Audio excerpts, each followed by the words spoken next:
All right, let's go ahead and take a quick look around the boxes here. And we can see here on the MeLE the PC stick here, we can see it says Intel inside, Windows 10, Ubuntu, Gigabit LAN, Ultra HD, 4K Ultra HD, and HDMI video output. On here, a little bit of branding. On this side, we get some specs on here. We can see this is going to be the PCGO2, and it is a fanless PC stick. It's going to have the J4125 CPU, 8 gigs of RAM, 128 gigs of ROM, and it's going to have Windows 10 Pro, Intel UHD Graphics 600 inside.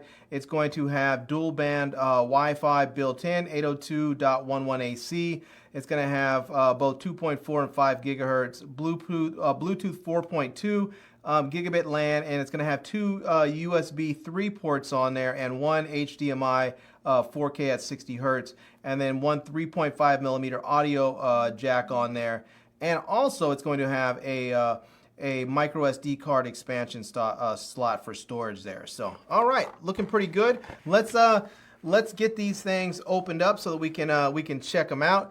And let me go ahead and get through some of this tape here. So let me just cut through this and get through. I don't even know if I cut through there. I don't think I did. All right, let me just see if I can cut right along there. And there we go. And let's see what this one looks like first. And let's see here. So let's get this one. It sounds like it has some stuff in there. I think because this one is actually a stick, I think there might be some like mounting equipment in there. So we'll see. But we can see here it says do not rotate antenna beyond 150 degrees, otherwise it will be damaged. So there's that. All right. We can see here it says fanless mini PC quick start guide. So it's going to show us everything that's inside. We will check that out there and see how to connect this.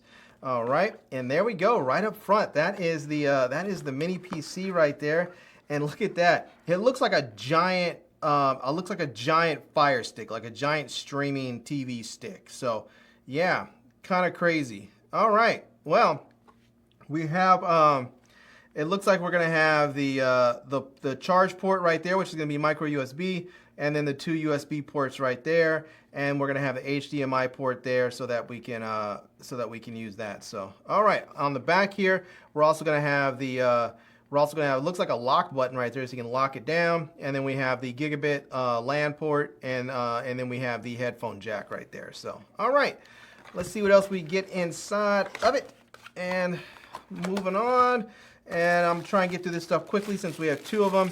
So we're going to have the power supply there, and then we are going to have a HDMI adapter there. So if you need an extension, you have that there. And then you have a couple of different plugs for different areas, and you also have an HDMI extension right there so that you can use this in case you need to get this into just the right angle or something. But yeah, so all right, very good.